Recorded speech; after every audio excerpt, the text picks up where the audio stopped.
দর্শক, পুরো দেশের জন্য এক অপূরণীয় ক্ষতি। বিএনপি চেয়ারপারসন ও সাবেক প্রধানমন্ত্রী বেগম খালেদা জিয়া আর নেই।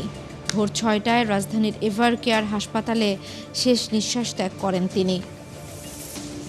বিএনপি চেয়ারপারসনের প্রেস উইং এক বার্তায় জানায়, বেগম খালেদা জিয়ার মৃত্যুর সংবাদটি নিশ্চিত করেন বেগম খালেদা জিয়ার ব্যক্তিগত চিকিৎসক ও বিএনপির জাতীয় স্থায়ী কমিটির সদস্য অধ্যাপক ডাক্তার AZM জাহিদ হোসেন। এতে আরও জানানো হয়, এ সময় হাসপাতালে বেগম খালেদা জিয়ার জ্যেষ্ঠ ছেলে বিএনপির ভারপ্রাপ্ত চেয়ারম্যান তারেক রহমান সপরিবারে এবং পরিবারের প্রত্যেক সদস্যই তার উপস্থিত ছিলেন ভারপ্রাপ্ত চেয়ারম্যান তারেক রহমান, তার স্ত্রী ডক্টর জুবাইদা রহমান, নাতনি জাইমা রহমান, ছোট ছেলের বউ শর্মিলা রহমান সিথি, ছোট ভাই শামীম ইস্কেন্দার, ছোট ভাইয়ের স্ত্রী, বড় বোন সেলিনা ইসলাম সহ সকল আত্মীয় স্বজন এবং বিএনপি মহাসচিব মির্জা ফখরুল ইসলাম আলমগীরও দর্শক এ সময় উপস্থিত ছিলেন। বেগম খালেদা জিয়ার চিকিৎসায় গঠিত মেডিকেল বোর্ডের চিকিৎসকরাও উপস্থিত ছিলেন। তাদের সকলের উপস্থিতিতেই কিন্তু ঘোষণা করা হয়েছে যে বিএনপির চেয়ারপারসন বেগম খালেদা জিয়া আর নেই। যেটা বলছিলাম যে দেশের জন্য, গোটা বাঙালি জাতির জন্য, বাংলাদেশের এই অভ্যুত্থান পরবর্তী এই সময়ে বেগম খালেদা জিয়ার চলে যাওয়া এক অপূরণীয় ক্ষতি হিসেবে সাধারণ মানুষ থেকে শুরু করে সর্বস্তরের মানুষ কিন্তু বলছেন। আমরা এ বিষয়ে কিন্তু আরও তথ্য আপনাদেরকে জানাবো আস্তে আস্তে। দর্শক, একটু বলে রাখি যে গত 23 নভেম্বর থেকে রাজধানীর এভার কেয়ার হাসপাতালে চিকিৎসাধীন ছিলেন বেগম খালেদা জিয়া। এ সময় কিন্তু গোটা দেশ তার জন্য দোয়া প্রার্থনা করেছে, তার সুস্থতা কামনা করেছেন। কারণ তিনি যেই আপোষহীন ভূমিকা তিনি রেখেছেন বাংলাদেশের জন্য, বাংলাদেশের মানুষের জন্য, সেই কথা কিন্তু সবাই মনে রেখেছে এবং তার জন্য কিন্তু সবাই দোয়া করেছেন, তার সুস্থতা কামনা করেছেন। তবে 23 নভেম্বর থেকে কিন্তু তিনি এভার কেয়ার হাসপাতালে ভর্তি ছিলেন। এ সময় আইসিইউতে চিকিৎসাধীন খালেদা জিয়ার অবস্থা তো জটিল হয়েছে, সংকটময় হয়েছে। সারা দেশ কিন্তু তখন একসঙ্গে তার জন্য প্রার্থনা করেছেন। একটু যদি তার ছেলেবেলার কথা বলে রাখি যে তার বাবার নাম ছিল ইস্কেন্দার মজুমদার এবং মা তৈয়বা মজুমদার।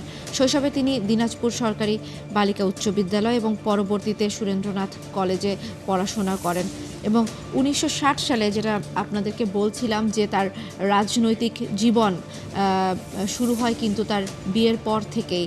1960 সালে তিনি জিয়াউর রহমানের সঙ্গে বিবাহ বন্ধনে আবদ্ধ হন। জিয়াউর রহমান বাংলাদেশের রাষ্ট্রপতি থাকাকালীন তিনি ফার্স্ট লেডি হিসেবে বিশ্ব নেতাদের সঙ্গে সাক্ষাৎ করেন। বিভিন্ন সামাজিক কর্মকাণ্ডেও তিনি যুক্ত হন।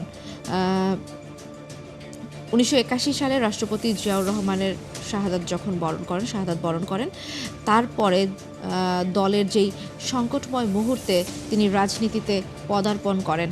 বেগম খালেদা জিয়া, আমরা সবসময় বলে থাকি এবং সবাই জানেন যে বেগম খালেদা জিয়া কিন্তু একেবারেই গৃহবধূ ছিলেন। সেখান থেকে কিন্তু তিনি রাষ্ট্রপতি জিয়াউর রহমানের মৃত্যুর পর এবং দলের সংকটময় মুহূর্তে কিন্তু তিনি এসে তিনি বিএনপির হাল ধরেন এবং তিনি তার আপোষহীনতা, তিনি দেশের জন্য, দেশের মানুষের জন্য এবং তার যেই রাজনৈতিক দল আছে তার জন্য তিনি কিন্তু আপোষহীনভাবে লড়েছেন এবং আপোষহীনভাবে থেকেছেন।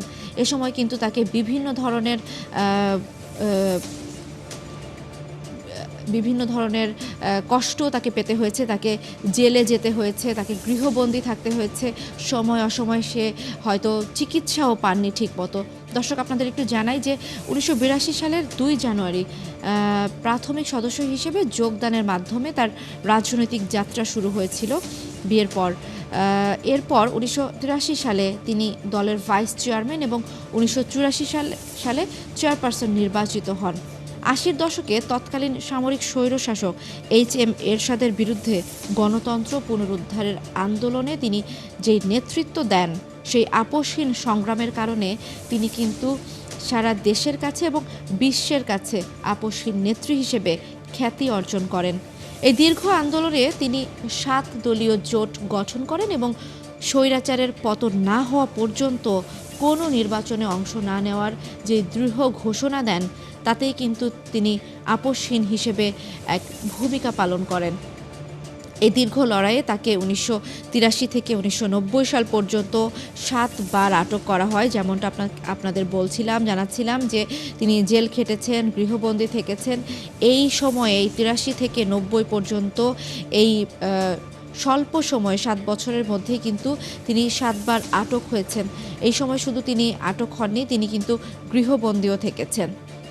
১৯৯১ সালের ২৭ ফেব্রুয়ারি একটি অবাধ ও সুষ্ঠু নির্বাচনে জয়লাভ করে তিনি বাংলাদেশের প্রথম নারী প্রধানমন্ত্রী নির্বাচিত হন। সেখান থেকেই কিন্তু তার সরকার প্রধান হওয়ার যাত্রা শুরু হয়। আর তার সময়েই দেশে সংসদীয় গণতন্ত্র পুনঃপ্রতিষ্ঠিত হয়। প্রধানমন্ত্রী হিসেবে তিনি শিক্ষা খাতে বৈপ্লবিক পরিবর্তন আনেন। দর্শক, তিনি শুধুমাত্র যে রাজনৈতিক মাঠে আপোষহীন ছিলেন এমনটা নয়, তিনি কিন্তু সামাজিক কর্মকাণ্ডের সঙ্গেও যুক্ত ছিলেন। তিনি কিন্তু বাংলাদেশের শিক্ষা, চিকিৎসা এবং বাংলাদেশের মানুষের যে অধিকার, সেই অধিকার প্রতিষ্ঠার ক্ষেত্রে তার ভূমিকা কিন্তু অপূরণীয়, অনস্বীকার্য। প্রধানমন্ত্রী হিসেবে তিনি শিক্ষা খাতে যে বৈপ্লবিক পরিবর্তন আনেন তা কিন্তু বাংলাদেশের, যার মধ্যে বাধ্যতামূলক প্রাথমিক শিক্ষা, যেটাকে আমরা এখন মৌলিক অধিকার হিসেবে বলে থাকি, সেটা কিন্তু তার সময়ে বাধ্যতামূলক করা হয়।